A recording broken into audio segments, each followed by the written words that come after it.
You know how modern YouTube channels often censor certain words due to a fear of being demonetized? Well, I'm about to test this out for myself, without censorship, because this video is going to mention the word genocide a lot, perhaps one of the darkest words in any language. Now, if you're familiar with Middle-earth, you'll know that there is a lot of genocide. The bad guys try to do it to the good guys all of the time, and we have several groups amongst the free peoples that have genuinely been the victims of genocide. But sometimes, the good guys also seemingly do it to the bad guys. And that's what this video is about. At their core, Tolkien's stories come across as the battle of good versus evil, light versus dark, and nowhere is this better represented than with elves versus orcs. Elves are almost angelic creatures, they live in harmony with nature, they value beauty, knowledge, song and poetry. Can they be evil and cruel? Absolutely, but they never serve evil willingly. Compare that to orcs. They're ugly, corrupted, they're cruel and vicious, they're destroyers, and the only things they build are things that can aid them in destruction. At first glance, one might say that orcs are absolute evil. But Tolkien disagreed with that. Even though orcs are only portrayed as cruel and malicious in the stories, they still display qualities that are undoubtedly human, and Tolkien made it clear that they were not inherently evil, mindless monsters. An orc could, in theory, be good. It's just that circumstances basically never allowed it because all orcs existed within a system that entirely revolved around violence and submission. Not just due to the orcs themselves, but also due to their masters, whether that was Sauron or someone else. From the heroes' interactions with orcs, we know that they had feelings, we know that they had desires, we know that they could reminisce about things, we know that they could feel fear, anger, and possibly, in their own twisted way, love. Now, this doesn't mean you're supposed to feel bad when the heroes cut down orcs by the dozens, because orcs would gladly do the same to them. And for the most part, that's how they appear in the stories, waves of goons that are there to be cannon fodder. And even when we get deeper insight into orcs through the observations of conversations between Ugluk and Grishnak, or Shagrat and Gorbag, it's still very difficult to feel an ounce of sympathy for these creatures because they're still awful. But the fact that these are the only orcs that appear means it's easy to forget about those other orcs, the orcs who might be non-combatants, but not just them, for Tolkien made it clear that orcs bred much the same as other races, so there were female orcs, and of course, there were baby orcs. And when you think about these other orcs, it suddenly makes everything a little bit more complex, right? Like I said, in the story we only really encounter the soldiers, so when you think of an orc hold being destroyed, it's easy to not give it a second thought because you probably only think of orcs like Grishnak or Gorbag being killed. But that might not be the case, because like I said, female orcs and orc children existed too, and they might have also been killed. When the Ents redirected the Isen and flooded Isengard, how many women and children drowned in Isengard's pits? Or what about when the One Ring was destroyed? How many died when Barad-dûr collapsed or in the volcanic eruption and earthquakes that took place at the same time? It's easy to see these moments as the victory of good, merely the righteous cleansing of evil, but in some ways, they're more akin to what we might consider as war crimes. Now, you can argue that these orcs were just unintended collateral damage. This defense doesn't really hold up fantastically in our own world, especially if it happens at a large scale. However, this is Middle-earth, and the stakes and circumstances are different. Should the plan to destroy the One Ring at Mount Doom have been abandoned on account of the possibility of orc children dying in Barad-dûr?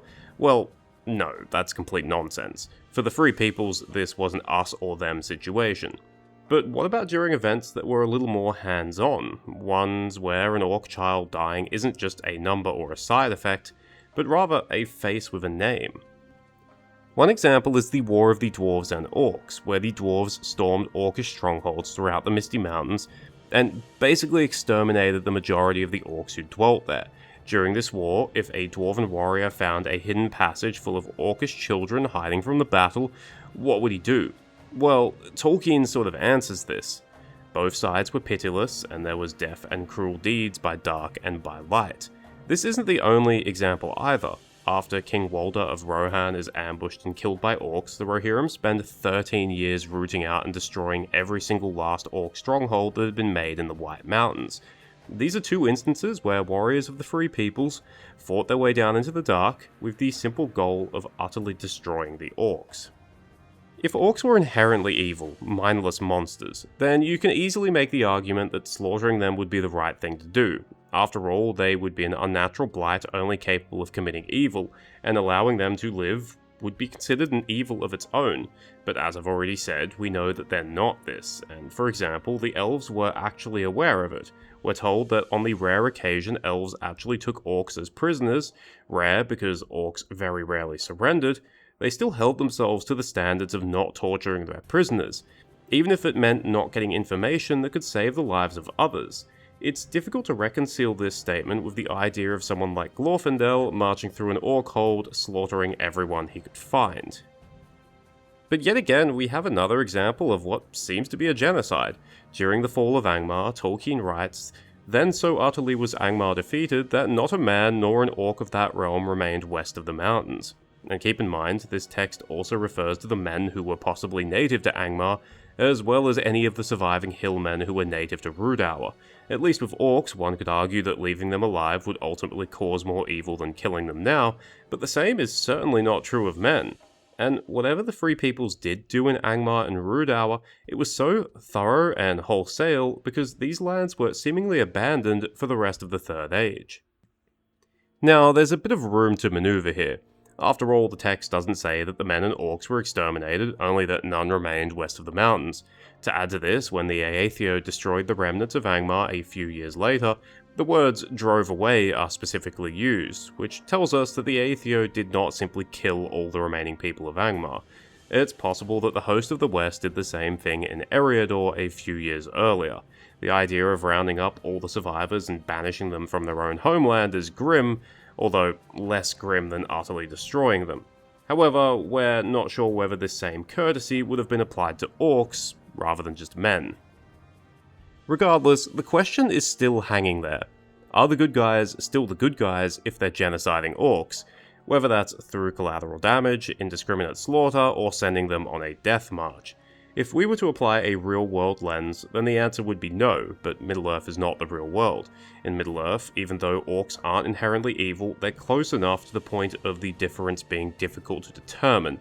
This is not a foe like one in the real world, where you can defeat them, make peace, and perhaps later even become friends. If you defeat an army of orcs, there is no making peace. There's just a timer that runs before they come back to try and kill you again. But regardless of that, the hero slaughtering a room full of orc younglings is hard to picture, and even harder to stomach. So what is the actual answer here?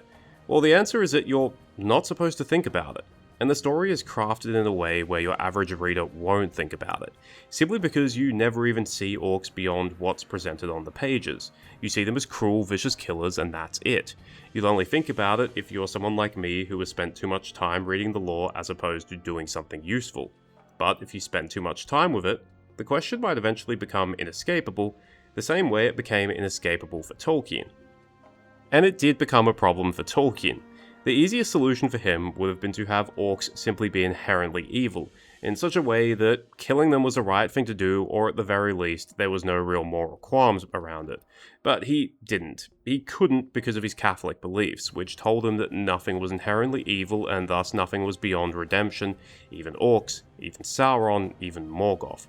Instead, orcs were humanized, even to the point of breeding the same way as other races, meaning that the existence of female orcs and orc children could not be denied, and if the good guys did destroy entire orc holds on many occasions, then the presumption is that they did also kill female orcs and orc children. They committed orc genocide. This is how Tolkien worked himself into a bind. There are many concepts in his universe that he was unable to reconcile, but anything to do with orcs is fairly high up the list. Orcs are not inherently evil, yet we never see anything that suggests that they could act in any other way.